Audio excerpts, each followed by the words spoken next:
Hej och välkomna till ett nytt avsnitt av Hembryggning för alla. Och idag så ska vi inte brygga någonting faktiskt, utan vi ska testa en ny grej som vi har köpt.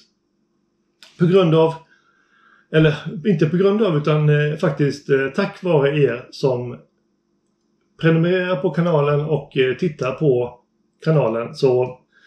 Så med hjälp av era stöd då så har vi faktiskt haft möjlighet till att köpa en mottrycksfyllare som det kallas. Och för er som inte vet vad en mottrycksfyllare är, så är det så här att här har vi en flaska. Jag testade den här igår utan, vi kommer till det sen. Men problemet med att brygga hemma till exempel öl och cider och så vidare, det är ju att man vill ha sina saker på flaska, och ofta så kanske det är så att man kolsyrar på flaska också. Och då är det ju så här att då bildas det ju då startar ju man om jäsningen igen liksom. Och det innebär ju då att det bildas en ny bottensats i varje flaska. Så att man kan ju inte då till exempel, som jag har gjort med den här flaskan då, lägga den i kylen på det sättet.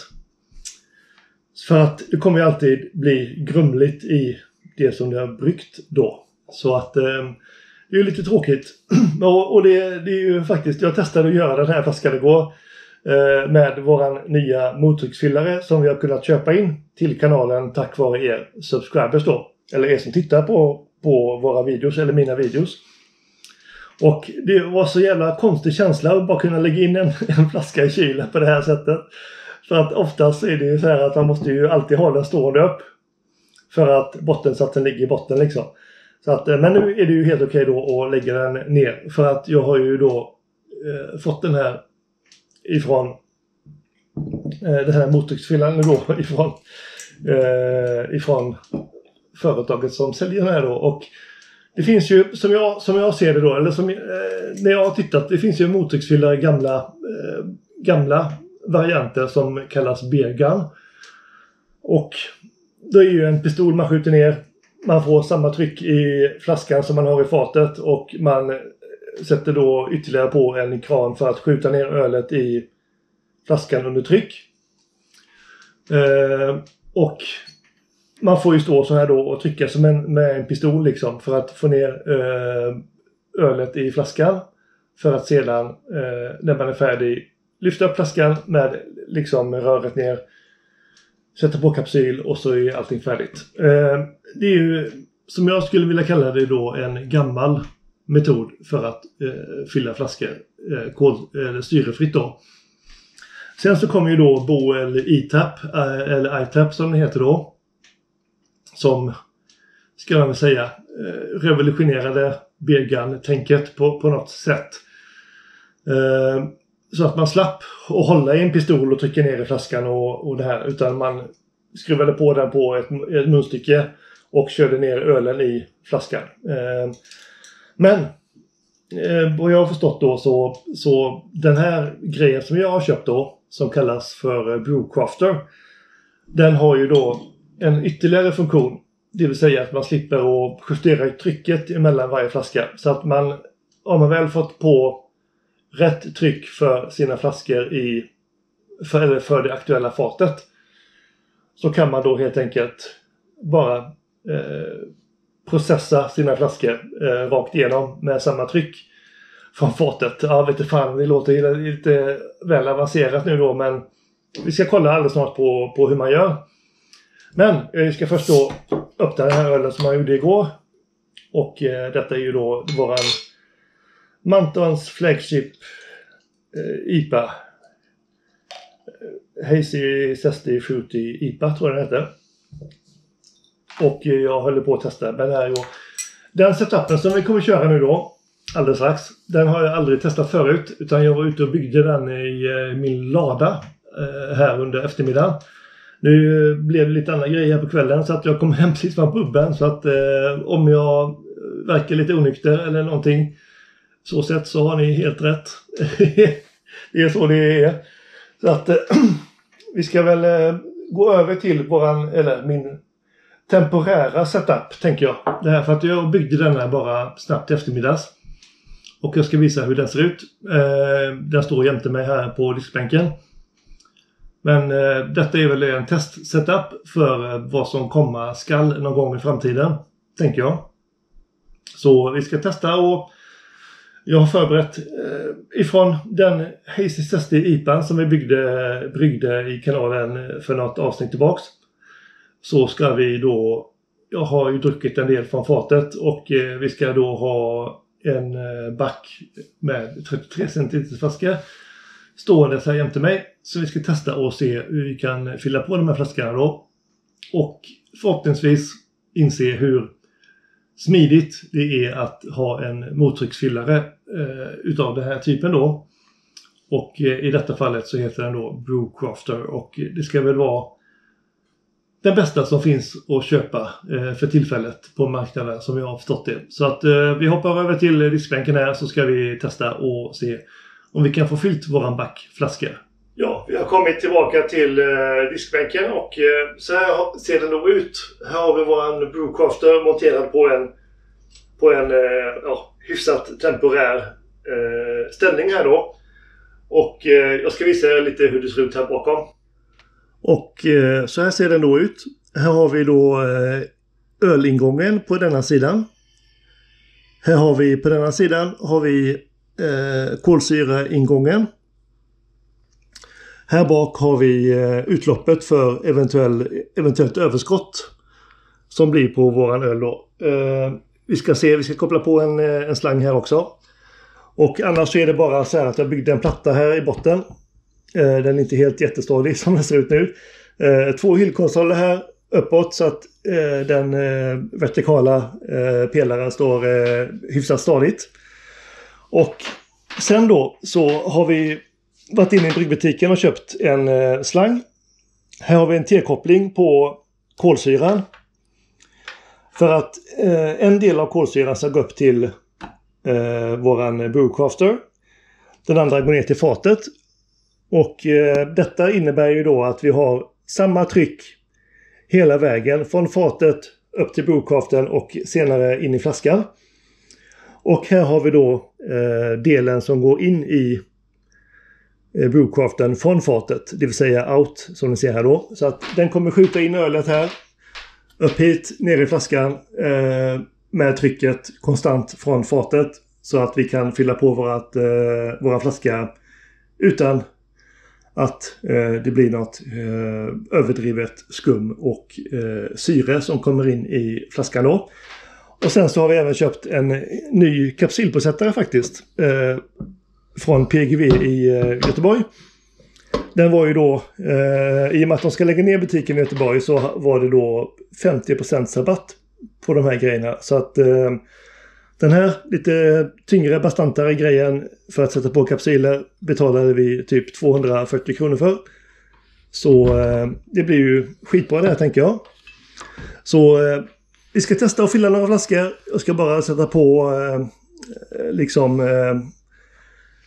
slangen här bak för att kunna få ut vårat överskott utav eventuellt skum och så vidare när vi fyller flaskorna.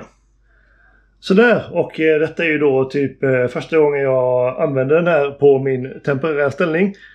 Och grejen är ju då att man för upp flaskan under här. Och ska vi se så att jag inte ställer mig i vägen för kameran här då. Men vi för in den så långt in vi kan, och så spänner vi åt med vredet här då. Och så kör vi på kolsyra. Så, och sen så nu har vi då fyllt trycksatt flaskan. Men det finns ju fortfarande syre här idag. Så vad vi gör då, det är ju att vi släpper ut syret och kolsyran som finns i flaskan. Sådär. Och sen så trycksätter vi den igen med enbart kolsyra då. Sådär. Och sen så kör vi på ölen. Nu har jag redan ställt in den här så att den har ett korrekt flöde ifrån fatet. Hoppas vi då. Får vi se hur det funkar där nu då. Det är ju som sagt bland de första gångerna jag testar det här. Så kör vi på. Och då körs ju ölen upp ifrån fatet ner i flaskan som ni ser här då. Och man kan ju justera flödet här då kanske lite snabbare kanske. Så där någonting. Och då ser ni ju då att om ni ser det på flaskan här så att fylls ju ölen på här utan något nämnvärt skum i alla fall. Och när vi är nöjda då så bara stänger vi vredet. Vi kör på lite till. Så där någonting. Då är det uppe i halsen på flaskan. Och sen så kör vi ut kolsyran. Sådär. Och sen så bara tar vi av flaskan. Och då ska vi då ha en fin skumkrona uppe i halsen på flaskan då. Så att vi kan sätta på kapsylen utan att det kommer in något mer syre i flaskan då. Så att vi testar och ser hur det funkar. Där ser ni då skummet uppe i flaskan här. Och så kör vi på, kapsylen på här. Och så bara på med den. Sådär. En flaska till samlingen. Så vi kör väl på en ny här då bara för att se om vi kan få något flöde i hastighet i det här då. För det är ändå det som är avgörande i slutändan, tänker jag. På med kolsyra igen och så på med ölen.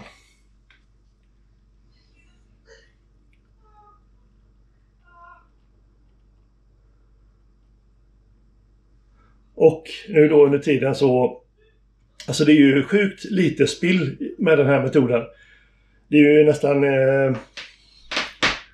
om man kollar i min drain bucket här bakom så har vi kanske typ 5 centiliter hittills.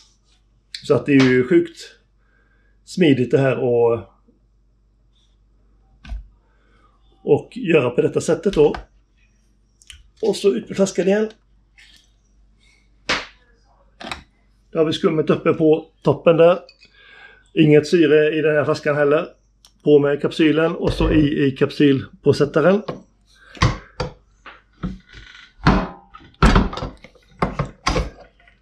Och så har vi en kanonfin öl på det sättet. Så att jag är fan jävligt redan nu utan att ha tränat på den här metoden då, så är jag ju fan jävligt nöjd över hur bra den här funkar. Jag ska bygga en lite stabilare ställning så småningom, tänker jag. Och så på med kolsyra igen och så på med ölen. Så det är ju hur smidigt som helst. Så att det här kommer jag köra. Och det är jävligt skönt också att kunna kolsyra ölen på fatet. Och sen vänta några dagar innan man behöver desinficera flaskor och så vidare.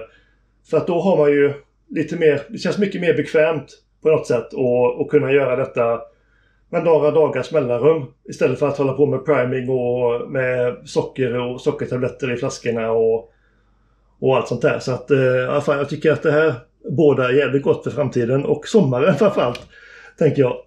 Så att ja, det är väl sista flaskan vi kör här nu i videon, och så fortsätter jag sen fylla på de här flaskorna utanför inspelningen, om man säger så.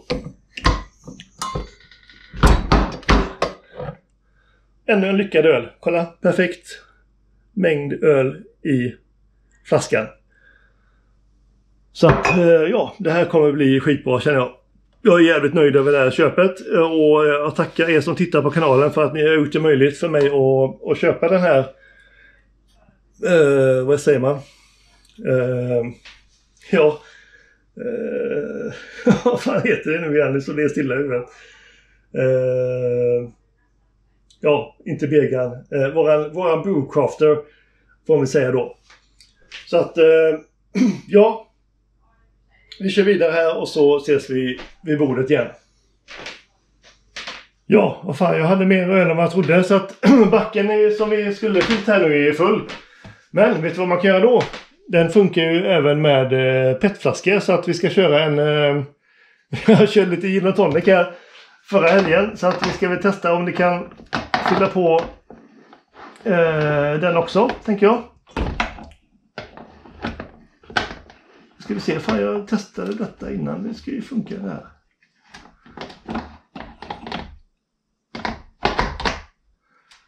Sådär, då kör vi på gin och tonic-flaskan här då, petflaska. Det tar lite längre tid att fylla den. Den är stenhård här nu då. Kör ut syret. Och på samma sätt då in igen med kolsyran.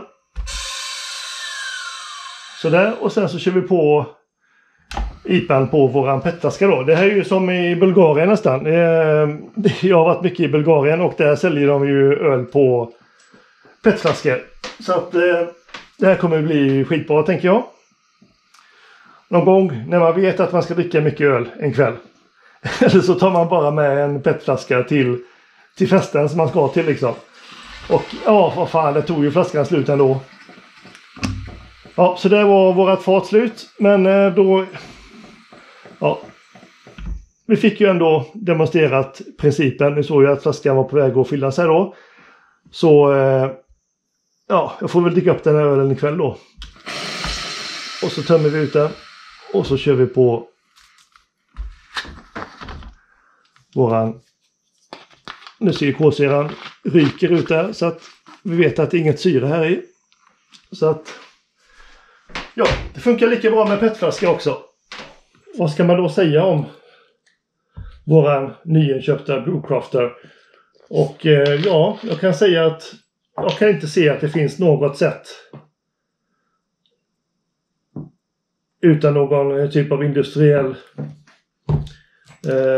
något industriellt maskineri för att göra detta bättre på som hembryggare då. Så att jag tycker att det här är ju fan, detta är ju bland de bästa köpen jag har gjort faktiskt. Jag tror att jag kommer använda denna sjukt mycket framöver. Dels när man behöver ta med sig öl på någon fest, eller om man vill ta med sig öl och skänka bort till någon i födelsedagspresent eller något liknande, så är ju det här grymt bra. Och dessutom att kunna bli av med fat på ett väldigt smidigt sätt. Nu är det så här att nu ska jag ju fylla på våran stout på det här fatet imorgon. Och det var ju lite därför som det blev så akut med den här inspelningen. Klockan är ju faktiskt nu 23:56 på en lördagkväll.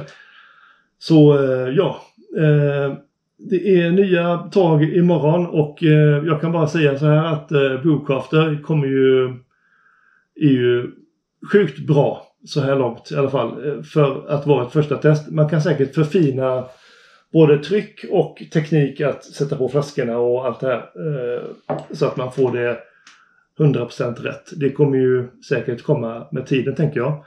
Så att skitbra grej och om ni inte gör det så gå in på Instagram, kontakta Brewcrafter där och ifall ni vill köpa någon, annars så tror jag shoppen är på, jag tror det var brewcrafter.shop eller något sånt där. Googla bara på det så kommer ni hitta det. Jag tror att detta är den bästa mottrycksfyllaren som finns på nätet att köpa för oss hemmabryggare faktiskt. Så skitbra betyg, 10 av 10 i betyg till Brewcrafter för den här mottrycksfyllaren då. Så ja, inte så mycket mer att säga mer i detta avsnittet, utan vi ses i nästa. Ha det bra nu, hej hej!